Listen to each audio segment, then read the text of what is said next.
welcome to China EVs and More, where my co-host Lei and I will go over the week's most important and interesting news coming out of the China EV, AV, and mobility sectors. What Lei and I discussed today is based on our opinions and should not be taken as investment advice. If you enjoy this room, please help us get the word out to other enthusiasts. And of course, tune in again next week. My name is Tu Li. I am the managing director at NIO Insights, a management consultancy that helps organizations bring innovative and tech-focused products and services to the transportation and mobility sectors. I write a free weekly newsletter that we pull many of our discussion topics from. You can sign up for it at sinoautoinsights.com, which of course I encourage you all to do. A tired Lei, can you please introduce yourself? Not tired of, but tired watching the NIO event. Good afternoon from my side and good evening from any of you that are joining maybe from Europe, and a very good morning, early morning for any of you that's joining in Asia. I am your co-host Lei Xing, former chief editor of China Auto Review, and this is episode number 86. So since we last talked, 4 headlines. NIO Day in Berlin today. The big win from Michigan, attracting Gotion and our Next Energy. BYD's big 100,000 order from Sixt and September EV sales. And many of us probably just watched the NIO Berlin event. So what's your takeaway, too? Ben Lee's English is pretty damn good. I think we all agree to that. And I do think the audience was very excited and well attended. So I don't know if there's any other brand outside of Tesla, not a GM, not a Porsche, that could bring this type of excitement in this environment. Because as NIO launches into Europe, we're seeing a bloodbath in the markets, right? And if we look year to date, Tesla's down 44%. NIO is down almost 60% year to date. So obviously today, at least, William is not worried about the share price. He's excited about the future and the name change to one of his SUVs. But what do you think? Well, when you said a Labored Lei, I got my booster shot yesterday. So thankfully, this NIO event is keeping me sane. But I think I probably going to drop after we finish this pod. 我们就是老人, man.我们就是老人. So my takeaways are a few. So again, I tweeted that the best thing was, William speaking awesome English the whole time, albeit he must have practiced numerous times. And, it's a pleasant surprise. NIO, as you said, felt just a bit more international or global because of that, because of William speaking in English, because we've never seen that before. And if we're being frank, a lot of white faces in the crowd, right? Yeah, well, I think the event is obviously nicely choreographed. Yeah. And it's what we expect from a NIO event, because we've seen how many 6 days now, NIO days now, 5 or 6 already, right?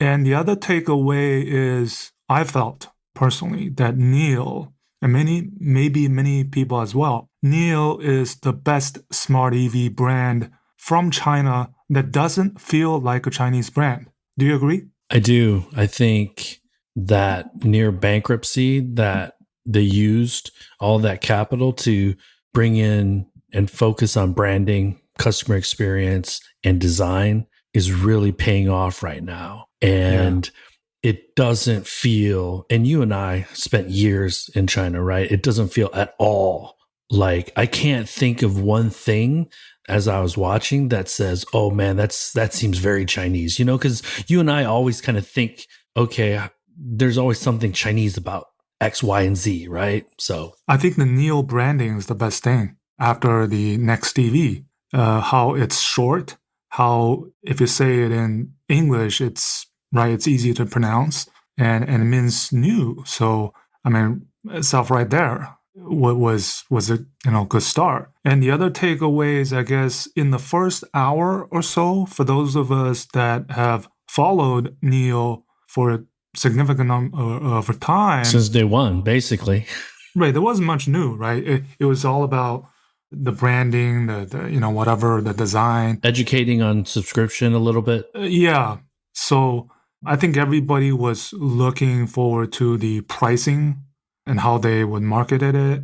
And I guess the subscription model and exclusive at that was a kind of a surprise, choosing to go through that venue. I think maybe they did their homework on the way to enter Europe, right, or wider, swath of Europe. What do you think? Yeah, I think that I thought it seemed a bit rushed, but as we look back over the last several weeks, they were very premeditated. They were on social media. They were very friendly. They just seemed like like you said, choreographed launch for Europe and culminating in this successful event, because we're talking about it. I think a lot of our followers on Twitter are also still talking about it too. So we knew, like you said, also that there weren't going to be any new products, but how to position NIO in Europe differently than in China. That was what I was kind of looking forward to seeing. And the subscription being one of the ways to do it, right? And I think the other huge significance is you feel this, I think, this kind of a dagger into the heart of Germany and the birthplace of the automobile, but no blood yet. Not yet. Well, let's say German legacy auto, right? So yeah. And I think if you think back of any Chinese brand that has had this type of, fervor, the only one I can think of was Lynk & Co. Back in 2016. They also announced their brand in Berlin. But this one is much bigger, although the similarity is maybe Lynk & Co.'s subscription model is something that NIO probably has studied. Yeah. Right? So, and then I think the other fine print was they're still doing that Euro NCAP of the ET7. Right. It's to be results to be published in mid-November. And they have this kind of staggered approach in launching these models. So first the ET7 and then the EL7 and then the ET5 early next year. So I would summarize it to be a cautious approach to enter the European market with kind of a step back with the subscription model. I have no idea, the way the pricing of it, how that compares with others. But right, I think it's still kind of feeling the stones by crossing the river. Yeah, and I think the European consumers will also need help in trying to compare and map out the ET7 and ET5. It's easy to say ET7 maps out to the 5-7 series, but there's a little bit of overlap because the German legacies, at least in the sedan category, they have so many different products that you can get a 3 series, a 4 series, a 5 series, a 6 series, a 7 series. So, the ET7 could also attract a 5 series buyer, an E-Class buyer, a 7 series buyer. So it kind of goes against multiple segments versus the Germans. And that's where it's interesting to see who they'll take from, right? Well, the Germans did win by getting that EL7 name changed. Yeah. So chalk it up a win for Audi. That's a bit of that's freaking Audi being poor sport, I think. So yeah, I think the other thing I was looking at was the fine print in these subscription models is restrictions on the mileage. Right. The 1,250 kilometers, and then you have to pay extra for every kilometer thereafter, right? So I think this is quite different from in the US, where for me, for example, I just bought this hybrid, and I put just a little bit over 4 months, almost 6,000 miles, living in a small town, needing for the vehicle to go everywhere. Now, is that different in Europe? I don't know, but it probably is the way how these owners use their vehicle. Maybe that's what they've done their homework, that this would be okay, that, just something that I thought of. I also think that these limits also, because they probably have a certain calculation on the battery degradation. And so if it goes more than X number of kilometers or X number of miles, then it will reduce the value of the battery quicker, right? So yeah. And logistically, operationally, this is probably, I don't know, creating also a challenge where a subscription model that an owner would expect this kind of flexibility is the new premium. But, when you can kind of swap your car for another model in how many months? right. Right. And then what do you do with the car that was being used? I guess, do you give it to a different subscriber? Right. All these issues that they have to confront. The one thing that we should key in on is this is where BMW and Mercedes and an Audi could not go without more controversy, because their customers, their business model has been X.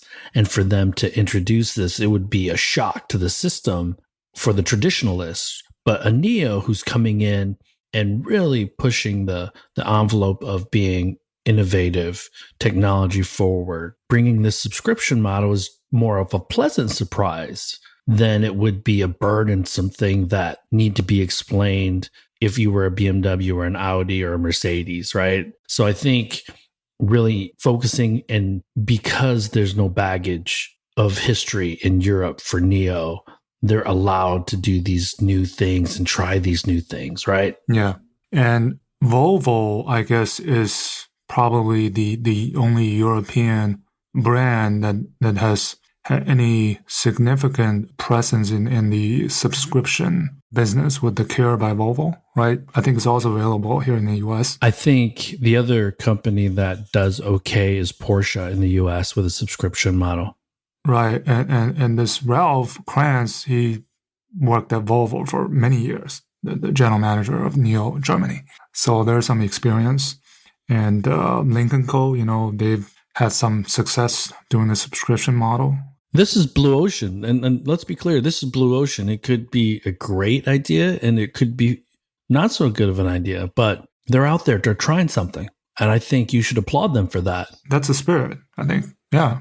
And I also saw that Sixt does have a car subscription here in the US. And I looked up the prices. They're mostly $800, $900 a month. Which to cheap guys like me sounds like a lot of money for a lease payment. But let's say if you were living in Europe right now, you're looking for a car and NIO just come out with this subscription model. Do you feel it's expensive? Well, so this is the thing that I'm not that clear about, because I believe if you're a salesperson or independent business owner, there are different ways to categorize that expense. So it's better and easier for you. But so in the United States, that would be pretty burdensome. That's not to say that people that are driving Tahoes, people that are driving Model S's don't have $800, $900 US dollar. People that are driving Porsches don't have $800, $900 US dollar lease payments. But, at a certain point in time, it just becomes, if you have that disposable income, right? And you want that flexibility, because ultimately buying and owning or leasing and versus owning are two different things. And this is not for the entry level buyer for sure. So no, and I think the clientele, European clientele, is probably a little bit older than some of the owners of NIO in China. I would think they'd be at least 20 years older, at least 20 years older. Well, I'm not sure if that much, but it's somewhat older. And, their habits in using and owning car is different. Whether they would want these very avant-garde features. It could be a little bit toned down, perhaps. And the one thing that is important to note, Lei, is these early adopters, these German early adopters, these Dutch early adopters, they're all going to flock to this. And Yeah. they'll sell in the teens and the hundreds to these early adopters, and that'll be the marketing and the brand awareness that they need to move into the mainstream. I think it's really the question mark is the user operation ecosystem and the energy operation ecosystems. These two things NIO is bringing into Europe. And the question mark is, are they going to work as expected? So we'll see that play out. And will it work Europe-wide or in only certain countries? I think that's another distinction that needs to be made. Yeah. And, with this NIO Berlin, I'm looking forward to NIO San Francisco in 2023. Mark my word. We'll be there. So a piece of my heart's in the Bay Area, so I'm always down to go to the Bay Area. So. It's much closer too, but who knows? We'll be back to China maybe. Yeah, well. So I think that's pretty much. I think we'll. It's still a bit early, I guess, but this is they're trying something new. And again, I just don't think I'm going through in my mind the Rolodex of brands. I just don't think there's any other brand outside of Tesla that could push this kind of excitement over social in about a launch, and not even a vehicle launch, a brand launch effectively, right?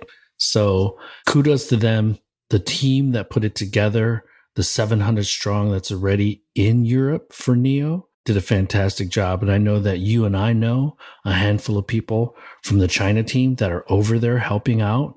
And a couple of them are Li Bin and Qin Li Hong's handlers. So kudos to them. Congratulations on this successful launch. I think it sets a great precedent moving forward. So, but I think Li Hong and William, they're intelligent enough, whether it's language-wise or business-wise, that it's not strange to them, right? But you and I were talking about Li Xiang and the challenges with the L9, L8, and L7, and how they just, because Li Xiang is a very successful entrepreneur, right? Yeah, so, but Li Xiang is a bit of a more kiddo type of personality rather than yeah, right? Because when you see William Li in interviews, he seems a bit humble, but this guy has the boldest ideas, right? And we're seeing it.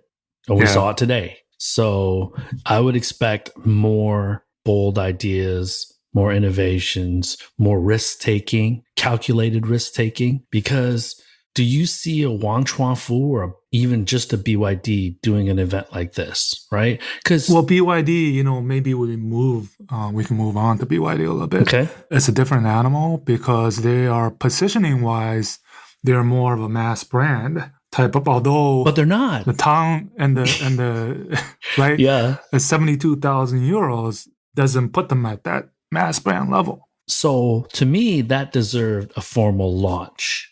You just don't throw that out into the atmosphere and say, throw a 70,000 euro price tag on it and say, come get it. Yeah, and they're using the traditional approach of doing it at the Paris Motor Show, whereas NIO is doing a standalone event.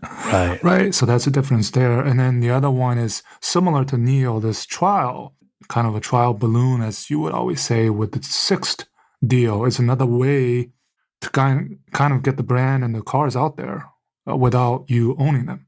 I love that Sixt is being so aggressive and embracing China EV Inc. because a year ago, when I had asked a few friends about Sixt, I got the impression that they're this stodgy Hertz for Germany.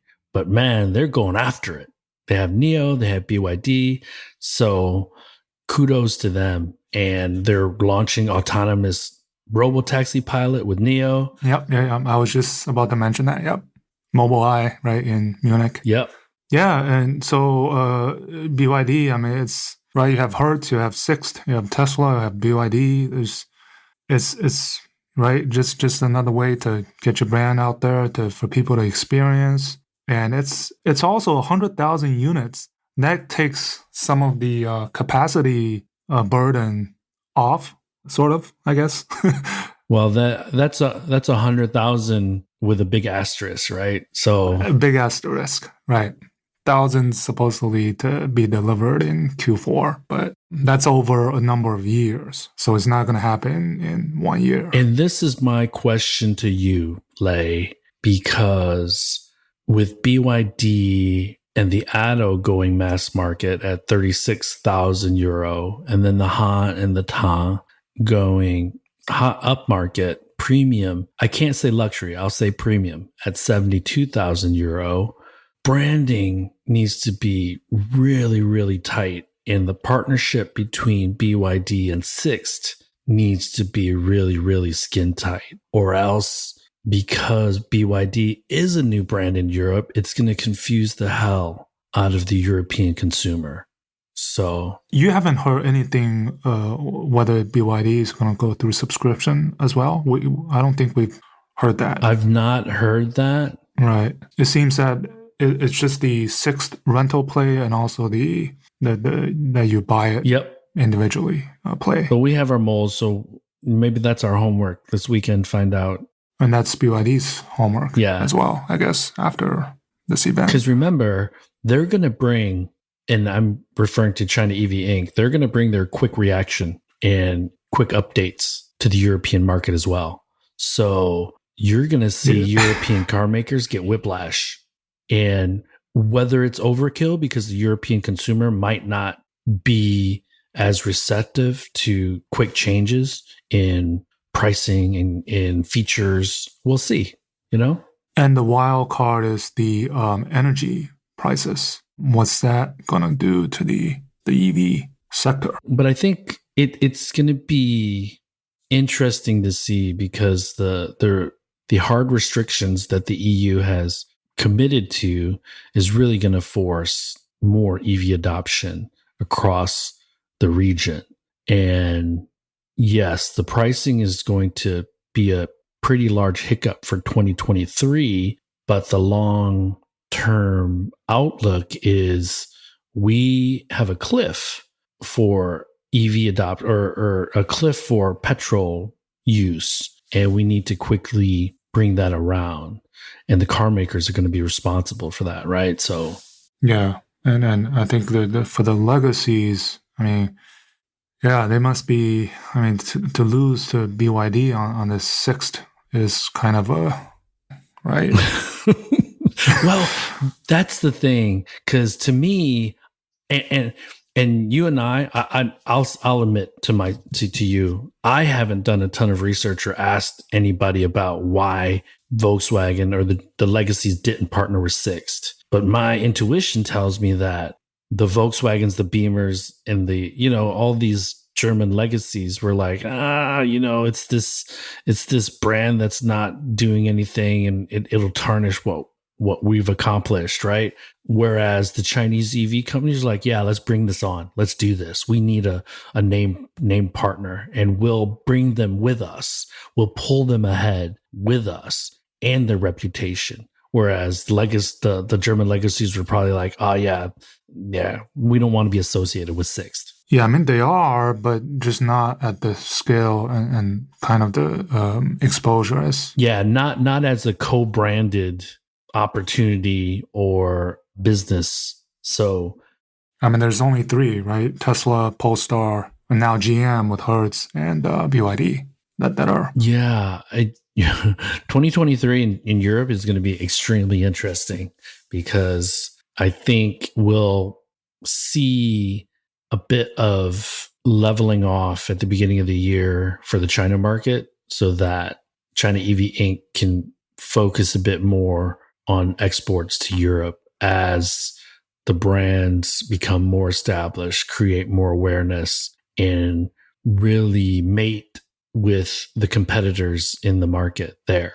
Yeah, and the success of NIO and BYD is as much the success of China EV Inc., right? And the G9 is coming there, and it couldn't come at a better time for XPeng because I believe they're the worst off since the beginning of the year. Their share price is down 80%.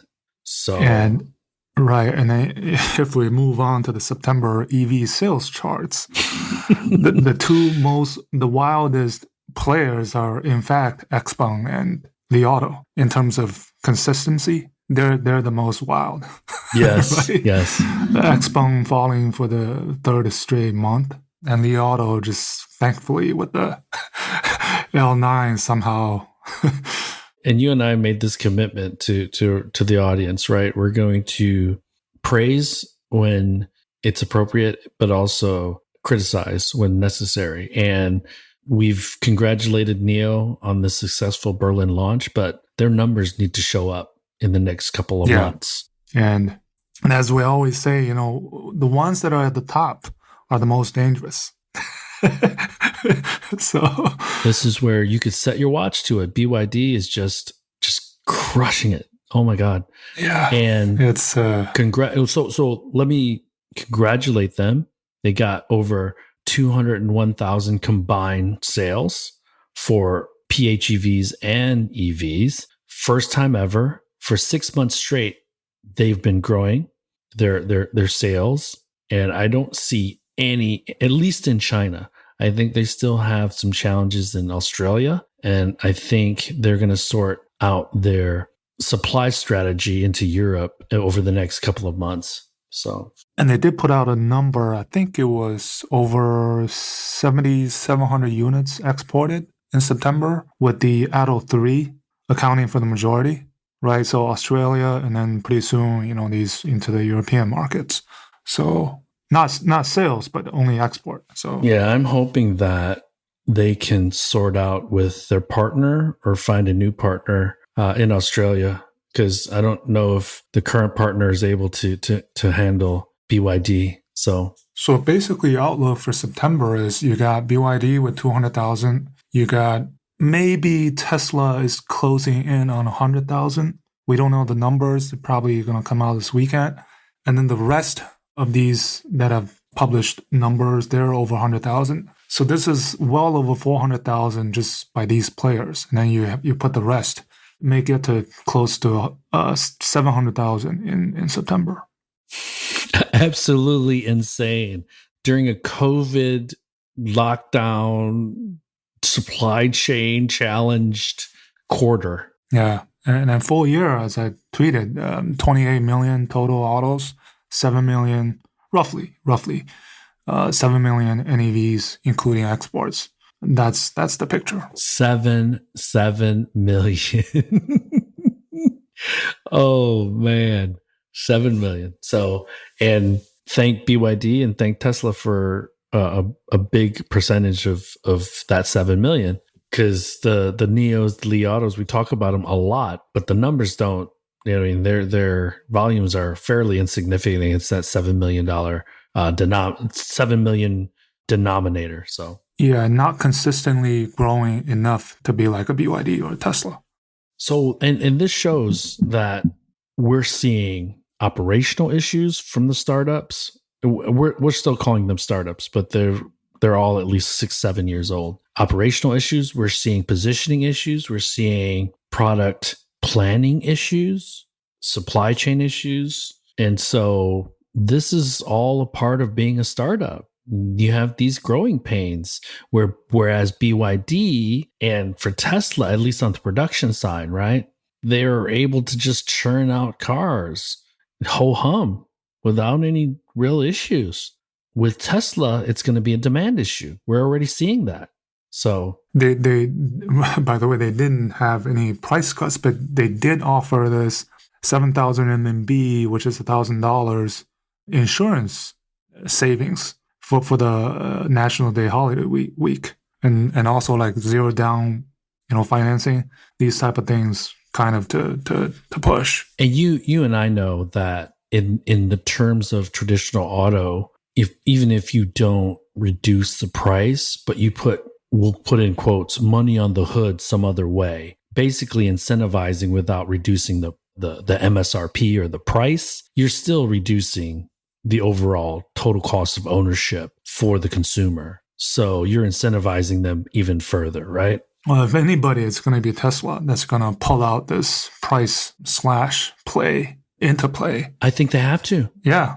I think, it won't be surprising to see that in the coming weeks and months. I think they're going to wait a couple of weeks because get people out of the October holiday and into the third week of October. If they see light foot traffic in the retail stores, they're going to go to that well again. And for the EV companies that are on the margins that can't really reduce price or offer other incentives, alternative incentives, it's going to put a lot of pressure on them. It's not going to really affect the BYDs and the NIOs.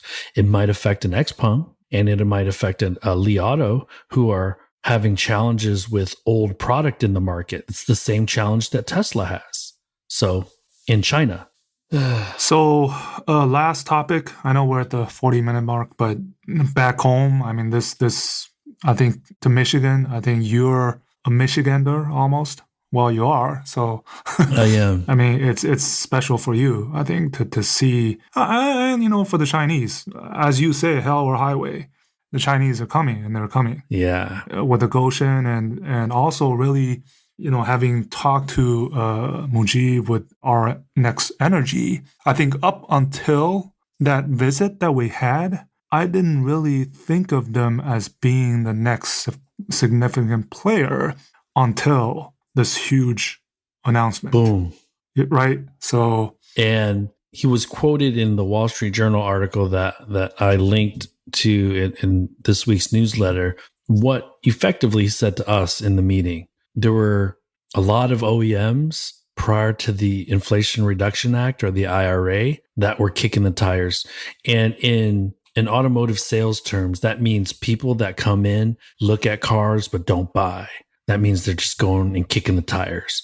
But then after the IRA, and he told us this in the meeting, now they're calling back saying, let's work together. Let's find a way to work together. And I'm excited for him because, so you know this, you spent a week with me basically in Detroit. I'm a homer, man. I want us to win. And you also know that it's going to be difficult to compete, but these two big wins on the board, and you'll smile at this. I sent the newsletter out this morning, and let me see here. Let me show you our good friend John McElroy. Not 2 hours or an hour after I send it, or 2 hours, no, 4 hours after I send it, he sends, "Don't forget LG's battery plant in Holland, Michigan, which is undergoing a $1.7 billion expansion, and GM's $4 billion battery plant going up in Lansing." So, John, if you're listening to the podcast, thank you. Keeps me honest because we didn't acknowledge those, or I didn't acknowledge those in the newsletter. So Michigan is a major player in battery cell manufacturing in the United States, in the world now. Yeah, and do you remember that day when we were listening to Governor Whitmer speaking at the reception at the Detroit Auto Show? And she basically said, bring those supply chains to Michigan, bring those investment to Michigan. We're ready for you. And boom, what happened? Right? She's got a tough job because she does know that the manufacturing jobs are going away just because the transition to electric vehicles will dictate that. Yeah, and the telltale sign for the Gotion project, how many states fought over it? Right? Texas, Georgia, Kentucky, South Carolina, Illinois, Ohio. As our good friend Steve says, local politics trumps geopolitics, right? Yeah, and I'm super impressed with what the state of Michigan was able to do because they announced both of those on the same day this week. So yeah, and also the fine print, just to stress, this is actually not a cell plant. Yes, it's not. This is a battery components plant producing cathode and anode materials. I thought that was interesting, which is meeting the components share requirements in the IRA, obviously, right? Yes, that is the key distinction that we need to make because there's components that need to be made locally, raw materials, and rare earth materials that also need either to be mined or refined by free trade partners or in the North America region. And the fine print for the one investment is it is a cell production, but there's more. They're also doing material refinement, pack, recycling, second life. So that's why they call it One Circle, which is also different than some of the other, let's say, LGs or SKs. And if you're wondering whether Mujib is legit and, his tech is real, he convinced a couple of his ex-Apple executives that he worked with to come over and either be advisors or part of the management team. So I'm not saying that if you're an Apple employee, you're instantly validated, but he's got believers. He's got a lot of believers that his technology is going to be a major part of the future for electric vehicles, at least in the United States. I think he has grand ambitions beyond the US market. So I'm excited to see what he's going to pop out next. It's hard to believe they're only 2 years old. And now how much they have elevated just over the last few weeks. And it's the only one that's really gotten any traction or any voice. It's now it could be potentially become, how they're working with BMW on a iX trial vehicle, right? So BMW iVentures is an investor in Our Next Energy, hence the partnership. Yeah. What I was going to say is BMW really made who CATL is today. Yes. And now potentially BMW is going to make one into the American, let's say, CATL, perhaps. But the irony of it is that BMW EVs are in no leadership role. Well, I think that their sales jumped and their orders for the i7 was pretty good. I think I saw one of the articles in the US. I got to see that to believe it. The reason I'm a little bit bearish on BMW is because they had it. They had an i3. They had the i8. Yeah, they're going with the hydrogen. Oh my God. I just wish BMW would have just stayed the course. They would be a leader right now in EVs. A leader. So let's open the room up. It is 3:48 p.m. where I'm sitting and where Lei is sitting. So what we'll do is we'll keep talking because there's a few other things that I wanted to bring up and chat with you on, Lei. But if anyone has any questions, I know Eric had a question. So if you're still around, Eric, and you have that question, I think it was about Tesla, probably his Model 3. But happy to chew the fat with any of the listeners that have any questions. So just raise your hand. Anyways, this was a special week because China is on holiday. So not much, I guess, happening, let's say, in China per se, but still NIO kind of they like to choose interesting dates because the people in China, they're right at the tail end of their holiday and they have to stay up and watch this and then go to work in the morning. And October is going to be a really important month in China's history, full stop. I'm saying from the beginning of China's history, because it will be the culmination of a third term for Xi Jinping. And anecdotally, Lei, my friend, his parents live in Dongbei, and he traveled to Dongbei to update his family visa. Mm-hmm. And he said when he got on the train to go back to Beijing, there was a separate security line for the train going to Beijing. And he had to go through 3 X-ray scanners, show his papers multiple times.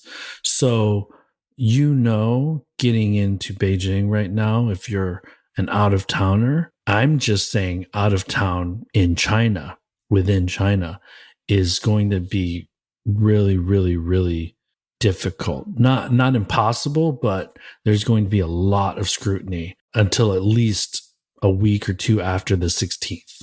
So, and again, we're seeing some lockdowns in Shanghai and other places. Yeah. And so It is, and this is one of the reasons I'm in the U.S. because I needed some predictability and I needed to be able to see people and talk to people. But I'm hopeful. Realistically, I'm trying to be pragmatic. By summer, things will change permanently in China. By next summer, I'm not optimistic. Hopefully after the 2 sessions. Yeah. Let me also ask you, Lei. Calb went public in Hong Kong earlier last week. Yeah, following Leap Motor, right? So they have a pretty ambitious target of becoming the third largest battery cell manufacturer in the world within the next 5 years. So how do you see a pathway for them to be able to do that? Well, what CATL, what BYD are doing, they have to follow. What Gotion is doing, if they don't do it, then they can't be in that number 3 position. And they need foreign automakers on board. Many foreign automakers on board. And was it Calb that had a series of lawsuits with CATL, like back and forth, if I remember correctly? Yes. Some were dropped, some were, I don't know, might still be in play. Like the infringement, whatever these. But yeah, I mean, now you have probably the big 4 now, if you count this just listed. Yeah. The one thing, because we do have a pretty varied audience today, Porsche is now worth more than Volkswagen Group. So if we're keeping score, everyone, Tesla still is number 1. Toyota still is number 2. BYD is number 3. Porsche is number 4 at around 80 billion euro, I want to say. And Volkswagen is a little bit less than that. So I'm sure Volkswagen's happy. Yeah, dude. I'm not so sure about that. With an apostrophe, happy, or quotes. Oh, actually, I lied. The last thing I wanted to bring to you was what we talked about this morning was this $1 billion investment by Volkswagen Group into this software development partnership in China. We all know who it is. Yeah. Don't we? I think so. And right, it's popped up before, and now we're probably going to hear the juicy details of it. Yeah. So for our audience, the Reuters had released an article this morning stating that they were going to make an announcement about a partnership, and our good friend, who I won't mention, had confirmed to us that it's likely going to be with Huawei. And it, to me, reeks of desperation that they're just not able to get and move fast enough to keep up with what's going on in China, hence buying as opposed to making the connected vehicle in China. Your tweet was funny. The Amazon, Hugo, Apple. Yeah, so I was thinking, no, there's other companies that have named after H. For example, Homo AI. There's a Horizon Robotics. Yes.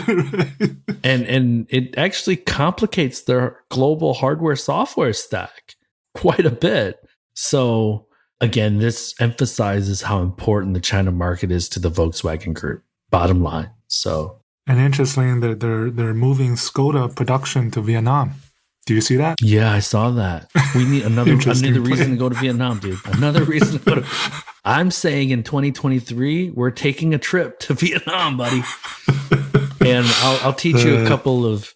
As bad as my Chinese is, it's better than my Vietnamese currently. Give me a week back in Vietnam, it'll be okay. But anyways, that's all I had today. Let me take that back.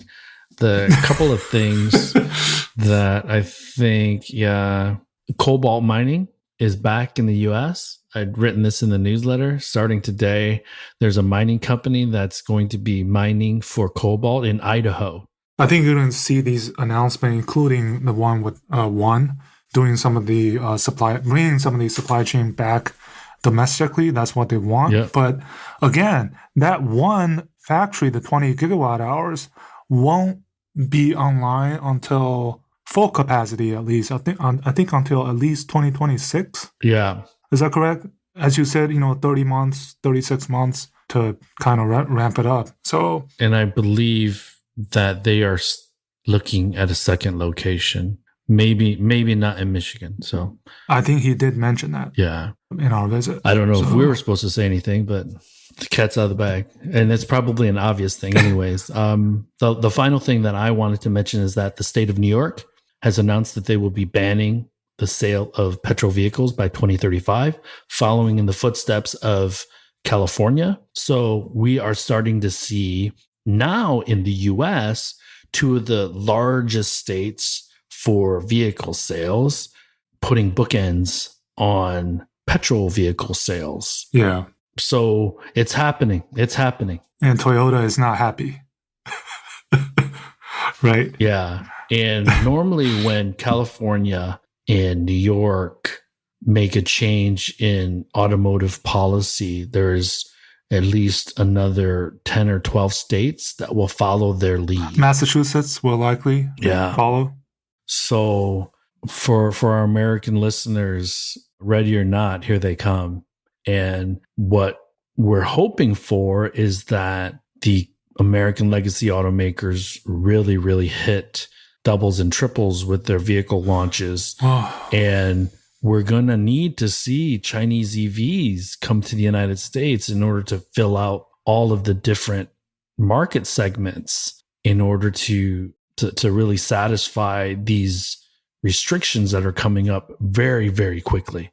So, I mean, after NIO Berlin today, I don't see why we can't see a NIO San Francisco 2023. Do you think it'll be SF or New york or LA? I think it'll be SF in the West Coast, California. Union Square? Somewhere in California. Yeah. Because, right, reportedly they are looking at a NIO house location in San Francisco. Yeah. So, and San Francisco, I guess wasn't the Audi e-tron, the global debut was in San Francisco? I think so. Right? So think about that. I think it's coming. So when we're in Northern California in November for our visits, we will have to scout out the Union Square area. There's a couple other areas in San Francisco that they could be, but let's see if there are any corner vacant buildings, and that would be perfect for a NIO. So the last thing, and you might remember this, my friend in California, my old coworker, he had that e-tron.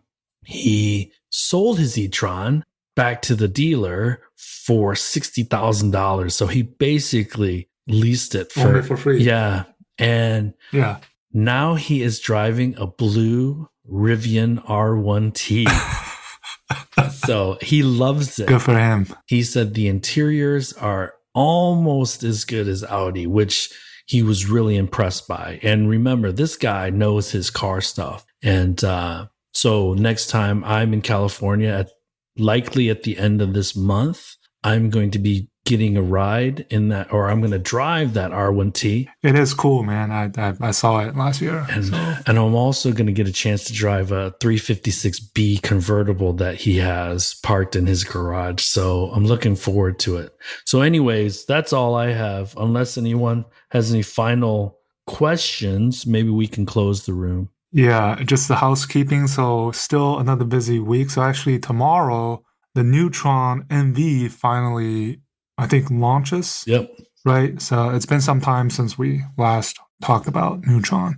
And then next week is the big Polestar 3 reveal. And they just announced that they're going to meet their 50,000 global sales target this year. Oh, and one thing that you folks should Google is Foxtron also launched and unveiled a vehicle. Foxtron is Foxconn's EV brand, and it looks like it may be being built in Ohio. Lordstown? Yep, because Lordstown is huge, and demand for Lordstown motors and the Fisker is probably not going to fill that factory. At least not in the very beginning. So I think Foxconn is looking at either recruiting another brand along with the two they already have and the Foxtron vehicle. So in the next 18 months, it'll be interesting to see what is coming out of Lordstown, Ohio factory that is now owned by Foxconn. So yeah, just lots of happening in the US. I mean, it's exciting. More so than China, maybe even. yeah, well, it is freaking October first week in China, so it's a little quiet, but I'm expecting the end of the year to be quite interesting with a lot of fireworks. And and we'll start seeing whether the L7, L8, L9 is going to be able to make up for the Li one that stopped selling effectively last month. Well, whether they are as advertised. Yeah. Anyways, so hey everyone, thanks again for joining us. Great crowd today, and maybe it's something we can do moving forward, man, because everybody's here. Yeah, I'm flexible, as you know, as long as it's not 3 a.m. in the morning. All right. Good morning, good afternoon, good evening, and Lei, have a good weekend, man. We'll talk to you on WeChat. Yeah, you too, and have a good weekend to everyone. Later. That brings us to the end of this week's show. Lei and I thank you for tuning in. My name is Tu Lee, and you can find me on Twitter at Sino Auto Insight. That's SinoAutoInsight. You can find Lei on Twitter at LeiXing77. That's LEIXING77. If you wouldn't mind rating and or reviewing us on Apple Podcasts, Spotify, or wherever you grab your podcast from, we'd appreciate that as well. Even better, if you enjoy this show, please tell your friends about it. Please join us again next week as we track down all the latest news on China, EVs, and more.